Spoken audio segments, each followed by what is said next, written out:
রাজ্য সরকারের জনমুখী উদ্যোগ আমাদের পাড়া আমাদের সমাধান ও দুয়ারে সরকার কর্মসূচি অনুষ্ঠিত হলো জঙ্গিপুরের মির্জাপুর অঞ্চলের মির্জাপুর হাই স্কুল প্রাঙ্গণে। এদিনের কর্মসূচিতে উপস্থিত ছিলেন জঙ্গিপুরের বিধায়ক জাকির হোসেন, জঙ্গিপুর পুলিশ জেলার সুপার অমিত কুমার সাউ, এসডিপিও মহাশয়, রঘুনাথগঞ্জ 1 নম্বর ব্লকের বিডিও সুবীর দাস, পঞ্চায়েত সমিতির সভানেত্রী মানুয়ারা খাতুন এবং বিশিষ্ট সমাজসেবী গৌতম ঘোষ। অনুষ্ঠানে বিধায়ক ও পুলিশ সুপার সাধারণ মানুষের বিভিন্ন সমস্যা ও দাবি সরাসরি শোনেন এবং সেগুলির দ্রুত সমাধানের আশ্বাস দেন।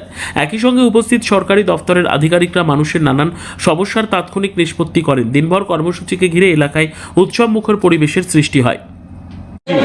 যে তার যে অভিনব আজকে যে মানুষ পশ্চিমবাংলার মানুষের জন্য যে আমাদের পাড়া আমাদের সমাধানে পার বুথে 10 লক্ষ টাকা করে যে মানুষের হাতে, জনগণের হাতে এই কাজের দায়িত্ব দিয়েছে, তার জন্য আমরা খুব গর্বিত। দেখতে পাচ্ছেন শয়ে শয়ে মানুষ আজকে অনলি ফর 3টে বুথ নিয়ে আজকে আমাদের পাড়া আমাদের সমাধানের এই কর্মসূচি চলছে। আমাদের জঙ্গিপুর বিধানসভায় অলরেডি আজকে 3টি জায়গায় প্রোগ্রাম হচ্ছে, বংশবাটি জিপিতে, জরুর জিপিতে এবং আমাদের মির্জাপুর জিপিতে।